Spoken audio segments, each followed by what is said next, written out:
Hello, and welcome back to another episode of the 10 Dimensions of Wellness, where we explore what it truly means to live a whole, well, and grounded life on our own terms.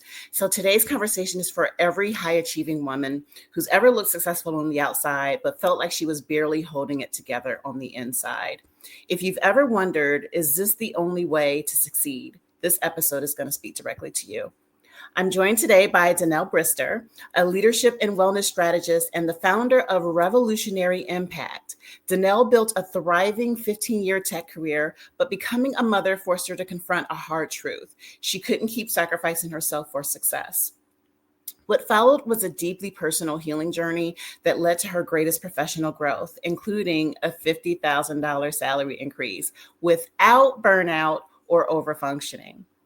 Now she helps other high-achieving women can reconnect with themselves so they can grow in their careers without losing who they are.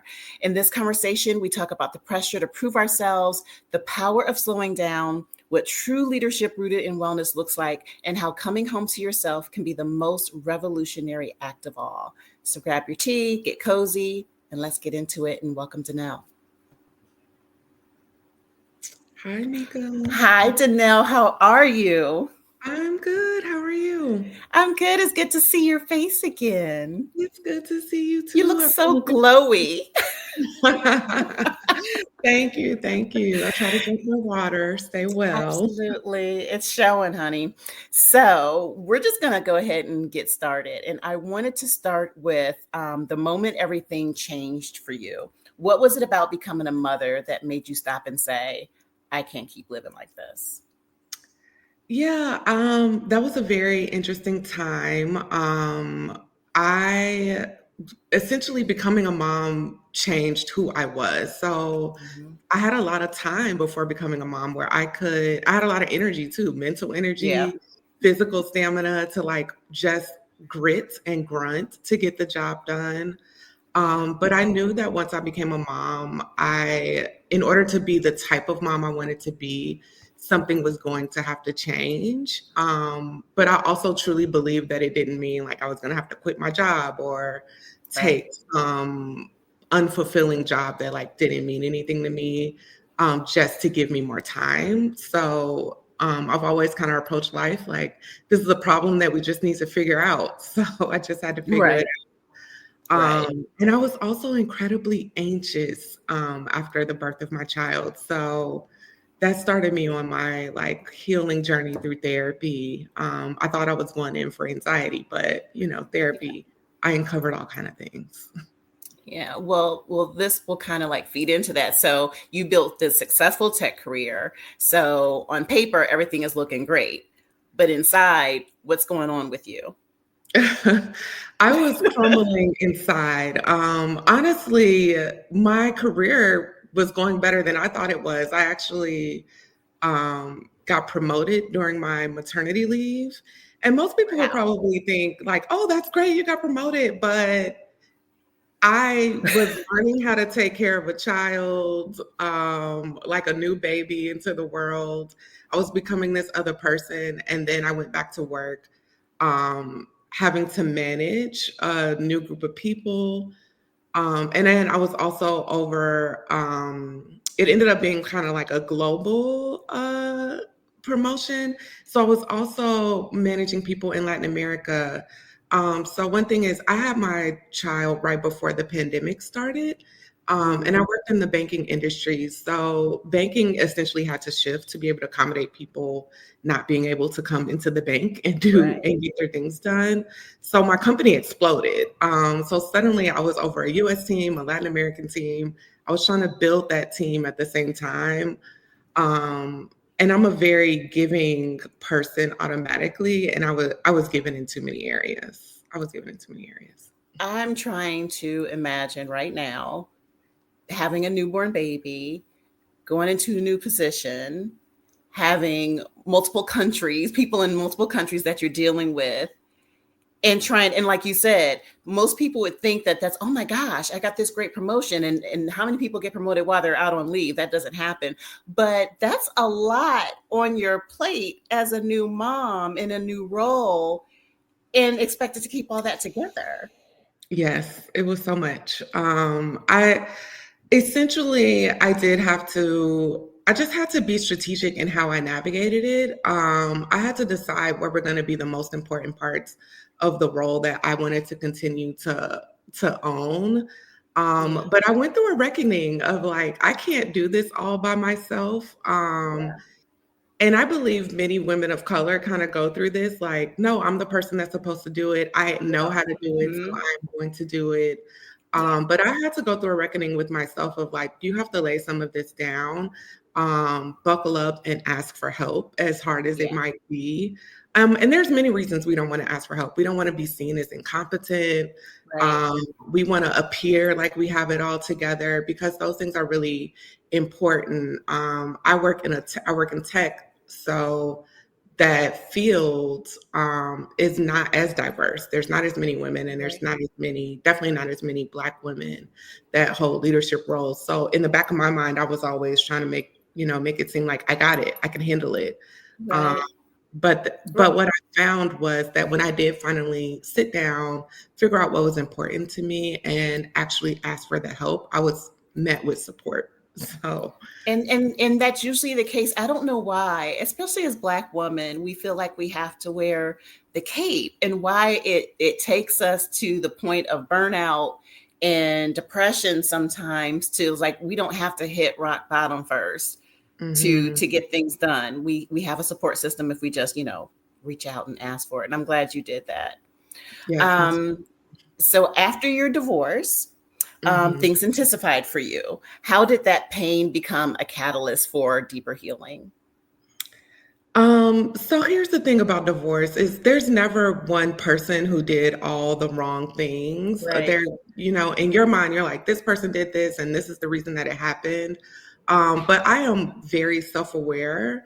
And so that again caused me to like really start to evaluate what is going on inside of me and what did I contribute to the situation. But I Mhm. also knew I had to figure it out to make the um, best case scenario for our son. So I did, even though I was divorced from my spouse, I did want to figure out how can we make this work.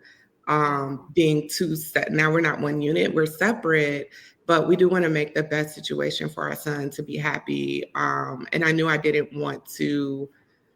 didn't want to hold that like pain. I just didn't want to hold that in as I'm trying to raise my son. I'm trying to raise a young man in the world. And so I did a lot of like deep reflection around where wasn't I vulnerable? And again, the vulnerability, it's usually not in one place. Right. So I became vulnerable at work, asking for help. And then I had to become vulnerable also like with myself too, and what did I contribute to this and how am I navigating that scene. But as a single now, I don't call myself a single parent, I'm a co-parent. Yeah. But when my son is home with me, I'm doing it by myself, and so that I had to put up more boundaries. I had to say, hey, I can work from these times, and these are the times I'm not available to work because I'm spending this time with my child and I'm taking care of him.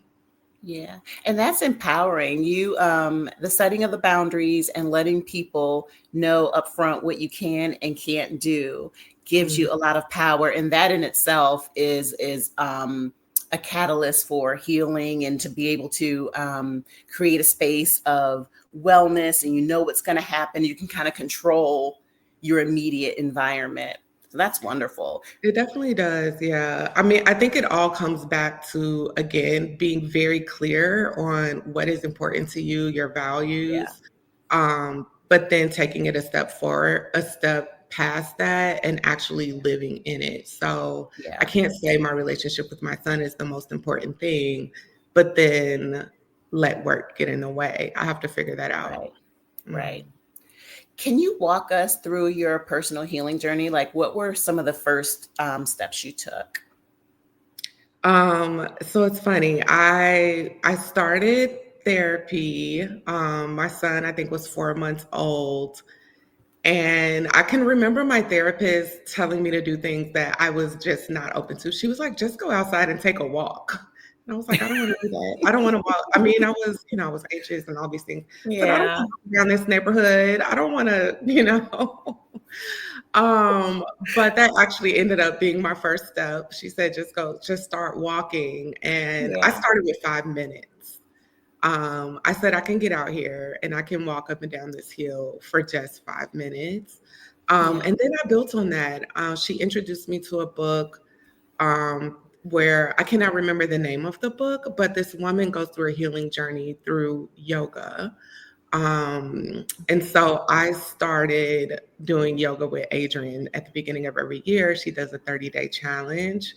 And that allowed me to start being uncomfortable with myself, Wow. sitting in the discomfort Yeah. and slowly learning it's okay to be uncomfortable. Like everything's not going to unravel. You're not going to shrivel up. You can get through this.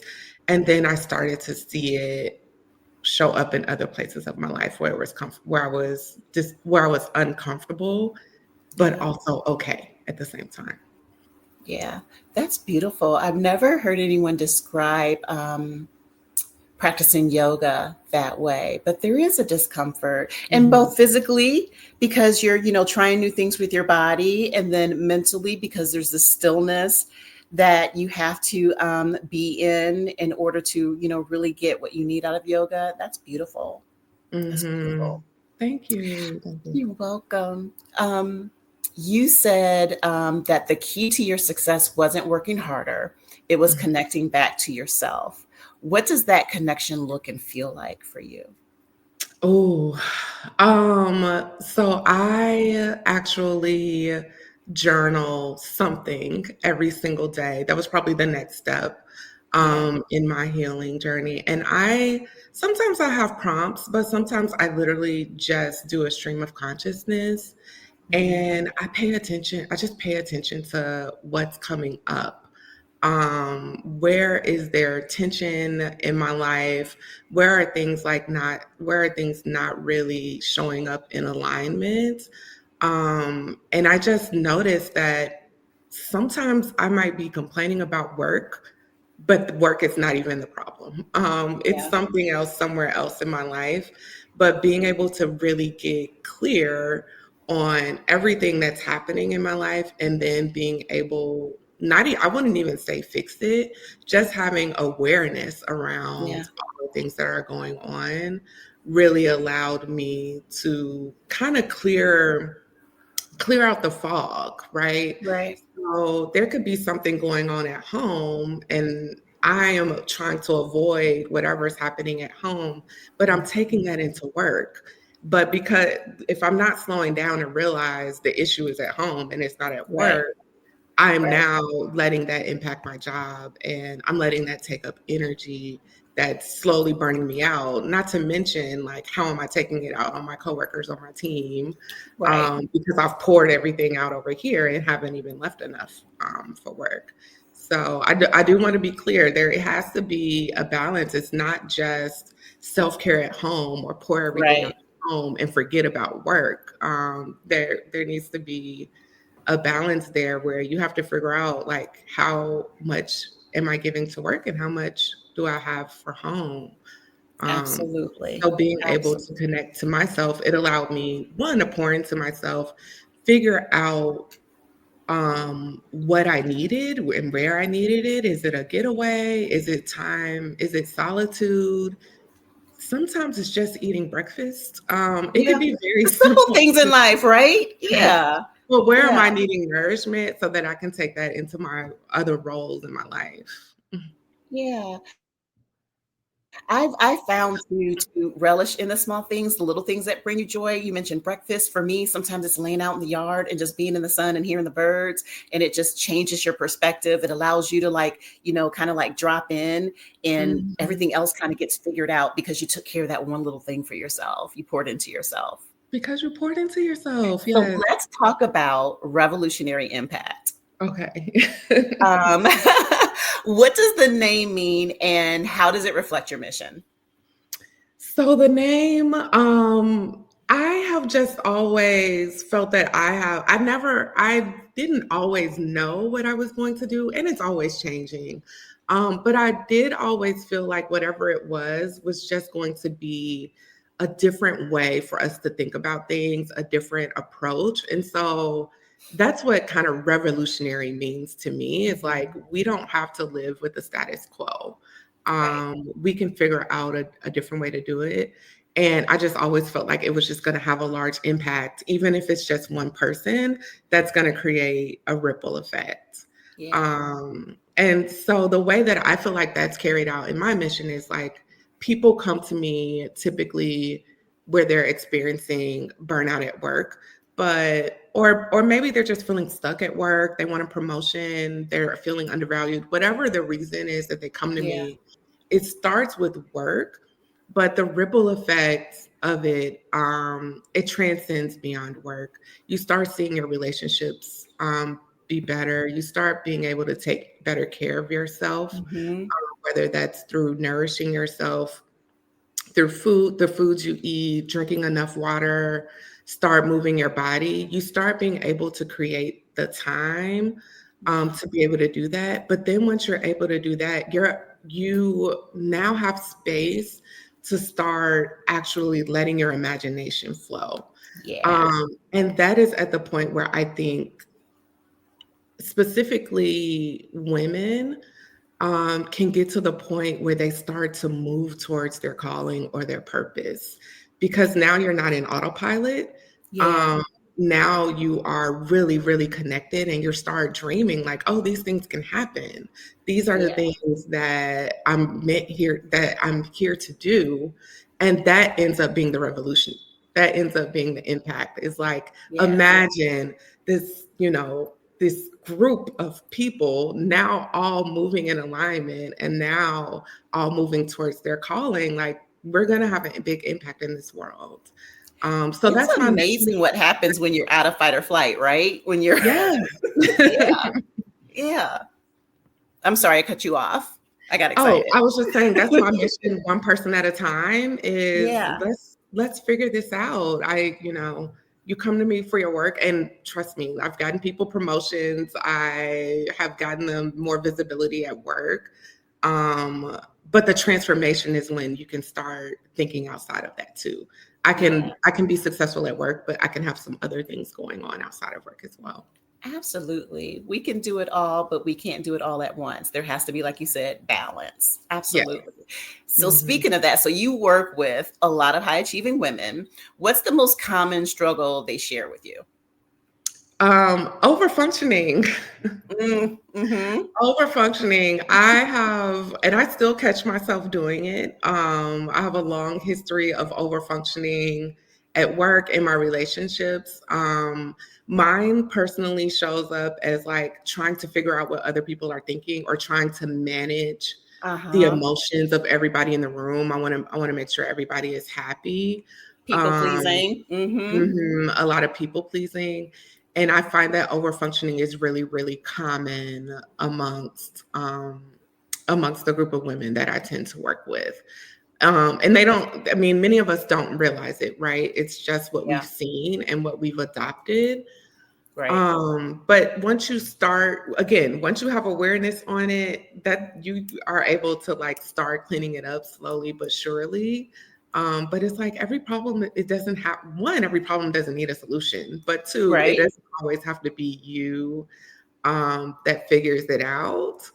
And you start to notice that even something that seems small or mundane begins to just eat at your energy. If I'm Yeah. sitting here and I'm trying to understand how to keep the peace amongst everybody and I'm not letting them figure that out for themselves, or I'm trying to manage their emotions, that's an energetic leak that I'm Yeah. seeing now because I'm Yeah. pouring it out and now I'm disconnected from my main mission because I'm trying to connect to everybody else. Yeah. And it's almost like mothering at work. It's Mhm. like, that's not our job to manage Yes. everyone's emotions. Everyone's an adult. They can manage their own, and people can problem solve on their own or in small groups. It doesn't always have to be us. We don't always have to run to the rescue.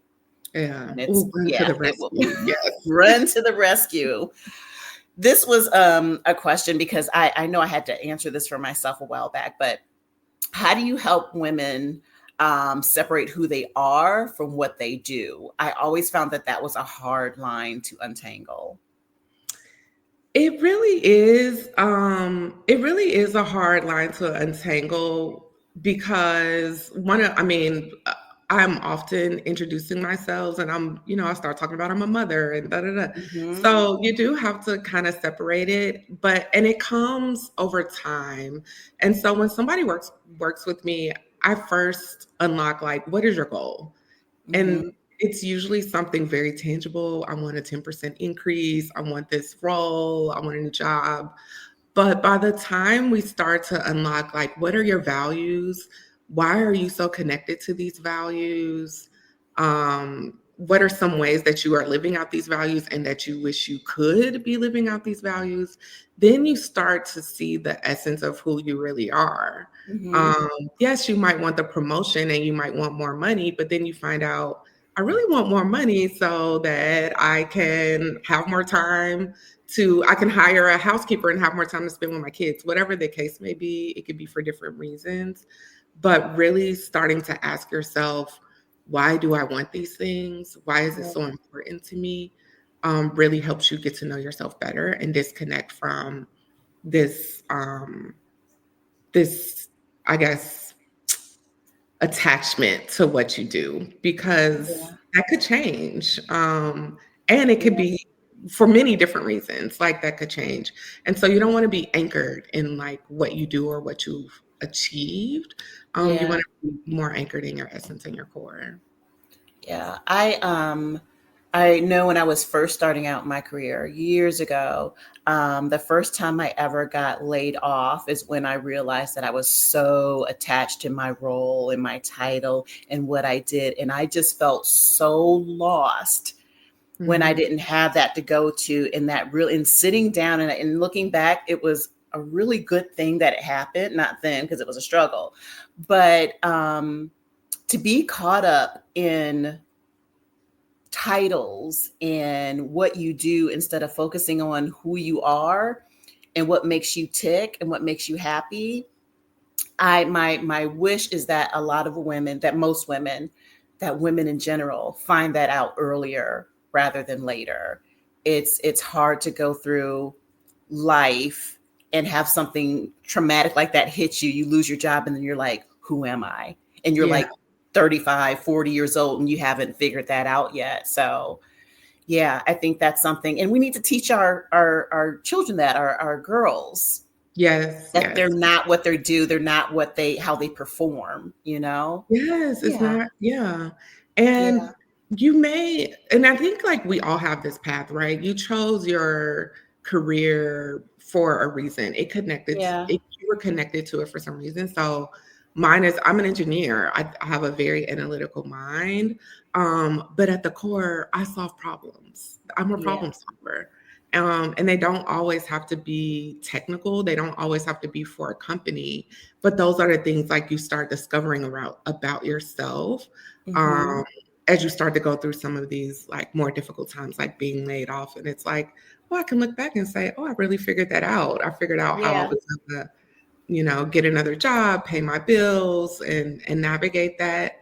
But you start to you're working towards something, and you should be, from a Yeah. very early age you're working towards something. But then when you really get the time, it's important to like take a step back, like, why did I want to become a doctor? What is my Right. connection to, okay, I'm a healer. That's very different from being a doctor. Yeah. You start Yeah. to embody that so much differently than just being a doctor. So yeah. Absolutely. Absolutely. So, in high performing women, sometimes burnout is hard to spot. What are some of the signs that we should be paying attention to? Because For sometimes sure. you're just going, you don't know, you just think that's who you are, right? Yes, and in my experience, people do not typically self-identify as being burned out. Yeah. So they're, unless if they have, you've already reached like a really far point, like you've had a nervous breakdown or something's happening with your health, and we don't want it to get to that point. So you do want to start recognizing signs of burnout as early as you can. And some of those things look like not being able to sleep through the night because there's too many things on your mind. Even if you got maybe 7 or 8 hours of sleep, you're still waking up exhausted and tired. You don't have good control over your emotions. You're constantly dysregulated. Like small things may set you off that may not normally set off the average person or may not set you off. Being very I want to say unproductive, but like a lot of procrastinating, not being having a lot of brain fog, not feeling productive at work or at home. Those are also signs of burnout, just completely feeling overwhelmed with all of the things that you have to do. So they seem normal, right? You're like, oh, I just was I'm just tired, or I'm just a procrastinator. Yeah. But when they're all linked together like that, you're actually describing me last year. Well, actually 2 years ago, because I dealt with it for a year or two before I realized what it actually was. I thought it was like maybe menopause or I'm just tired, but it was burnout and I didn't recognize it in myself for 2 years, Danelle. Yeah. It's amazing that we can go so long, without being able to say something here is wrong. But again, I think this is probably across the board, but I noticed it specifically with women of color is that sometimes we have this identity of like, oh, I just need to push through a little bit longer, or I can handle it. Or I will constantly hear people say, like, talk about like what those that came, our foremothers and our ancestors, like what they have had to endure and overcome. But I would like to invite everybody to accept, yes, they did overcome all of this.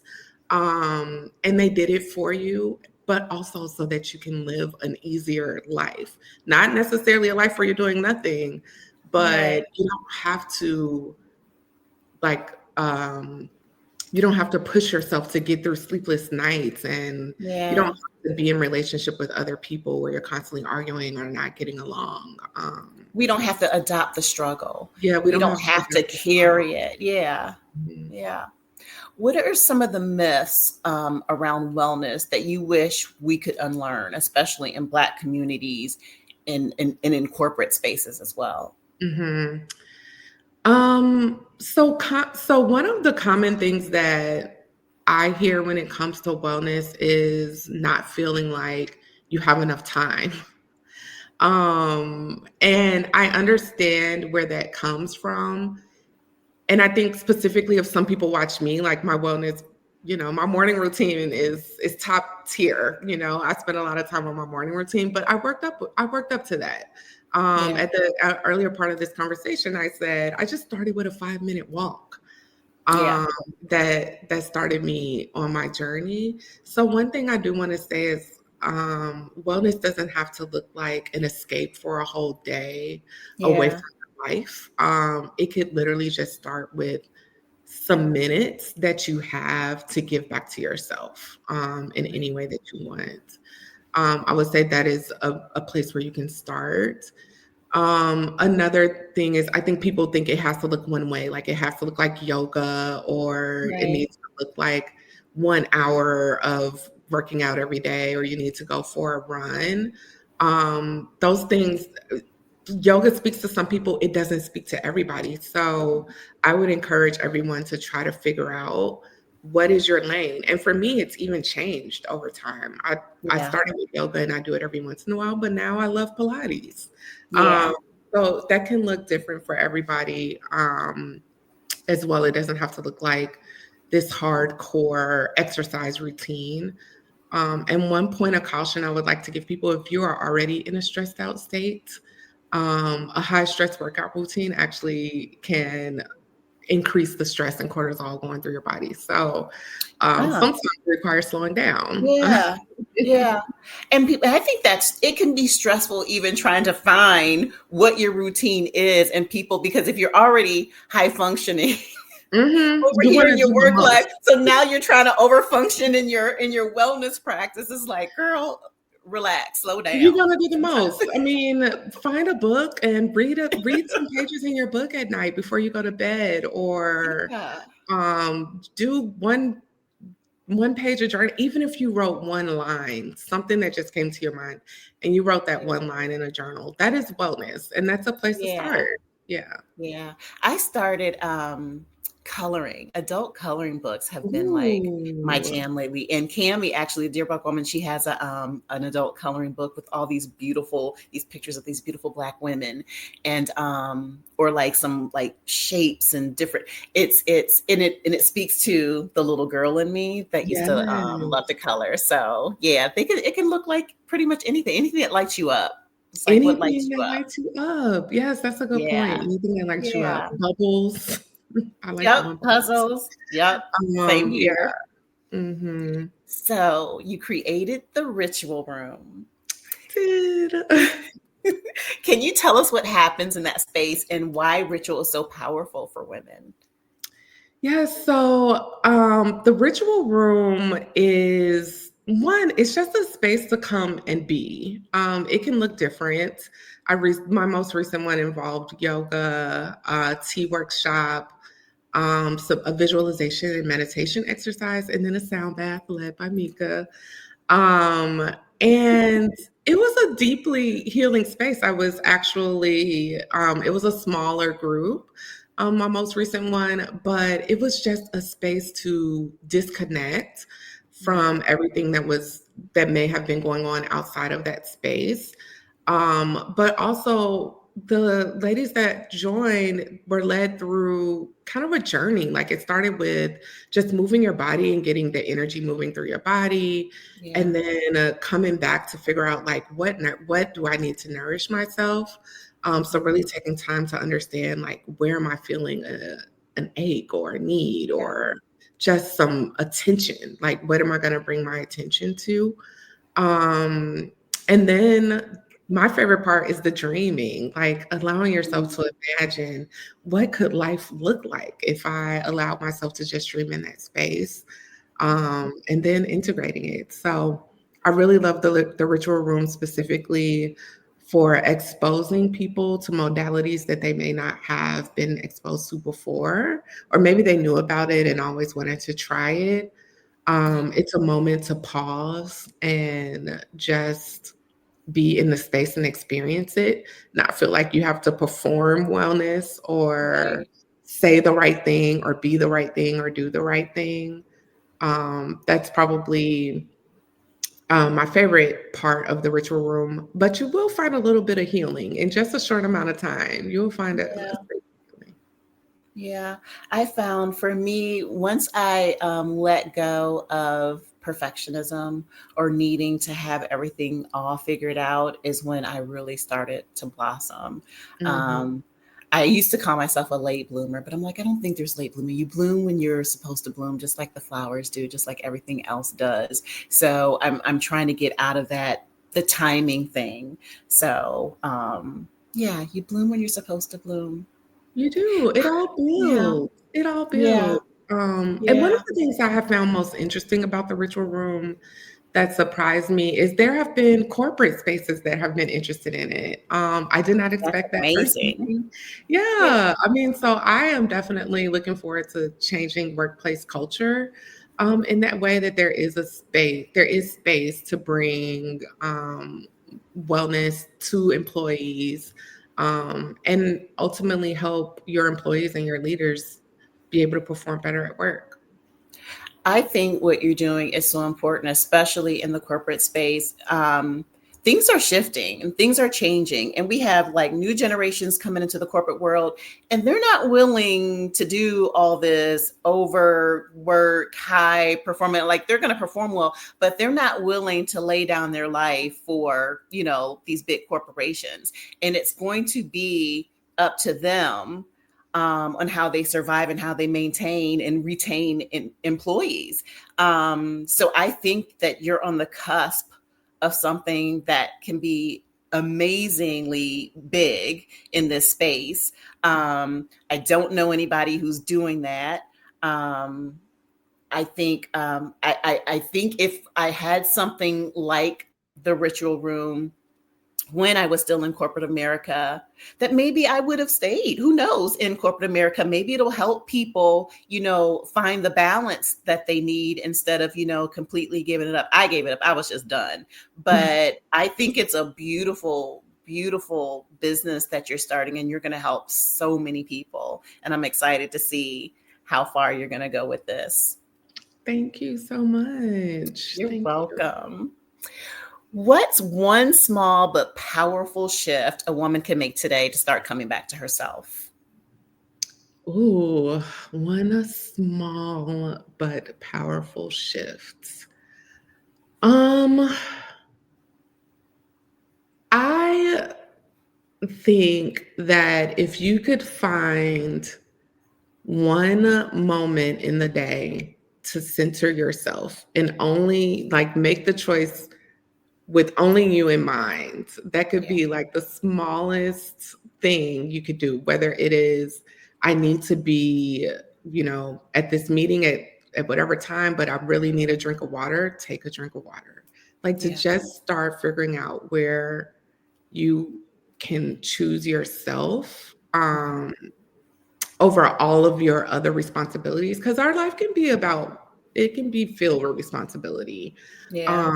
But taking a moment to really figure out where you want to choose yourself can really have a big impact over time, because once you do it once, it can start to grow and build on top of each other. Yeah. Small little steps towards you. Yeah. Yes. I know sometimes it can be difficult to combine. The corporate world and the wellness world are just literally polar opposites of each other. So what does it mean for you to be a leadership and wellness strategist, and how do you blend those two worlds? So for me, actually, I feel like I am the best example of a leader when I am taking really good care of myself. That means I am able to show up. I am able to hear everyone around me, but I'm also grounded in the decisions that I have to make. They're not coming from fear. They're not out of what's the word? It's not coming from fear, but it's not like this super like urgent thing. I am very grounded and I understand like where my decisions have come from, but then I also have something to pour into the people that I am leading. I'm currently not in a management position, but I'm a product manager. So I'm leading the vision of products that are being built. And I'm leading a team in order to be able to build that thing. So for me, the two go hand in hand. If you are taking good care of yourself, it gives you the space to now show up as the best leader that you can in different arenas, whether that is at work, whether that is at home. I consider caretakers leaders, whether you are caretaking for a little one or you are caretaking for another adult that may be in your life, a partner or a parent or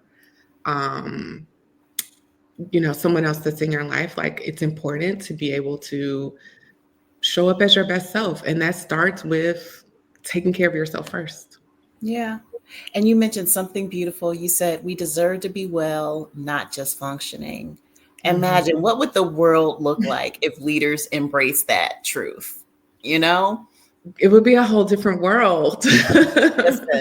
Listen. I can imagine it. Will it happen? Well, you're on the track to allowing that to be a reality with the ritual room. One corporate headquarters at a time. One corporate headquarters at a time. So with you being an engineer, it's a male-dominated field. What advice do you have for women leading in those male-dominated spaces without losing themselves in the performance trap?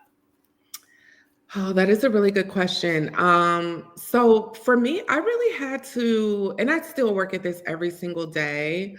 But one of the ways that I discovered that I was not taking care of myself well was really trying to show up perfectly every day. Like, I did not want to be wrong. I wanted to like have it together. I did not want to give anybody a reason to like say that I didn't do it right or to say I wasn't doing my job. And my advice would really to be like, don't get stuck in the perfectionism or get Yeah. stuck in the appearance of what it looks like, because often we have an opportunity to learn through our mistakes, and to like, if we put something out into the world and get that feedback, that is where our growth comes, that is where our learning comes.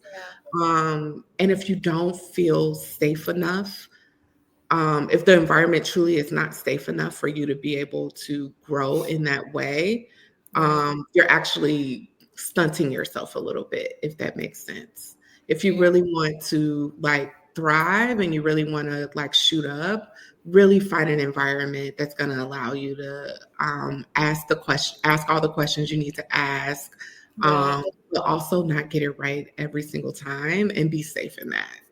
Yeah, that's important. It's important. And that's an area, every aspect. It starts at home too, with Mhm. creating an environment for your children that it's okay to make mistakes and learn from them, that it's okay to ask questions and people don't make you feel that you're not as smart as you need to be by asking those Mhm. questions.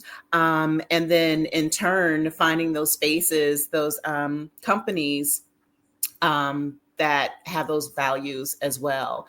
There's nothing like having a leader, a supervisor, a boss that you feel like you can't make one. And I've lived that. You can't, you're rereading Yeah. every email. You're going over everything 50 million times because you know if she says something, it's like, and they find every little, and they think they're perfect, so everybody else should be perfect. Mhm. So that's, girl, the stress of that alone. Now Yes. thinking back, that was probably the catalyst to my burnout.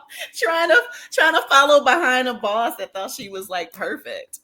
Yeah, and Girl. and when you start to live with that over time, you kind of prevent yourself from being able to do something about it, because now you're burnt out and now you can't think Yeah. clearly and you're like, I just got to get out of here.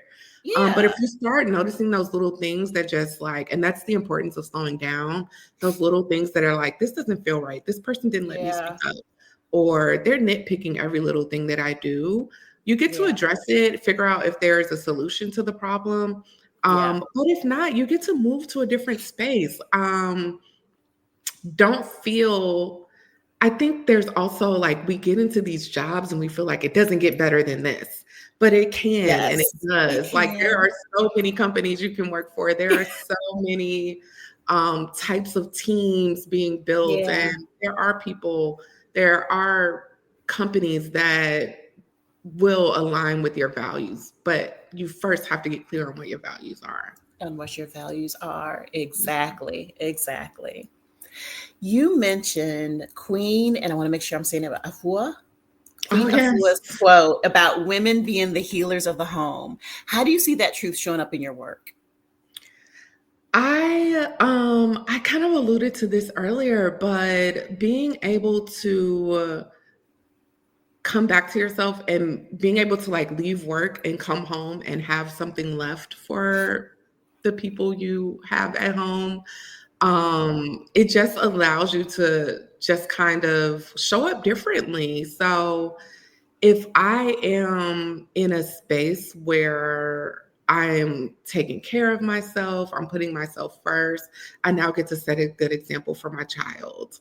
So that is one way that's healing. So my hope is that when I work with women, they really get to be a good example for those that are around him, for those that are around them. They get to show other women like, this is a different way of living. They Yeah. get to show their partner how now their partner can take good care of them too, and how their partner can be good support for them.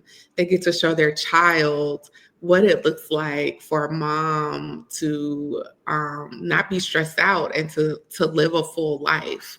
Yeah. So that is really, I think it's, again, you got to start with yourself. But I think the ripple effect tends to be like, I can now be an inspiration. I can show other people there's a different way to do it. Yeah. And I have something left for the people that are most important to me. Yeah. And you Um, literally answered my next question because I was going to say, what's the ripple effect do you hope this conversation creates for the women listening? Yeah. I too. I hope that they Mhm. can come away from this conversation and just really just choose one area of their life that they want to put themselves first in, whether it is starting a journaling practice, a meditation practice, maybe it is to get a new job. Yeah. Whatever that is, just rooted in something that you have a clear desire for, Yeah. and then go out and implement on it.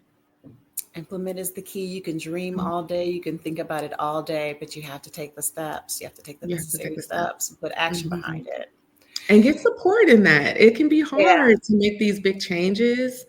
So ask for support. Hire somebody if you need a coach.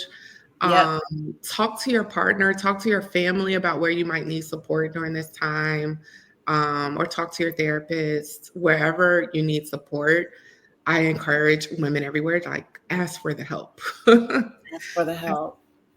Yeah. So to wrap up, if you could leave every listener with just one truth to carry, what would it be? Oh, you already have the answers. We You already have already have the the answers. answers. You just have to slow down so you can hear it.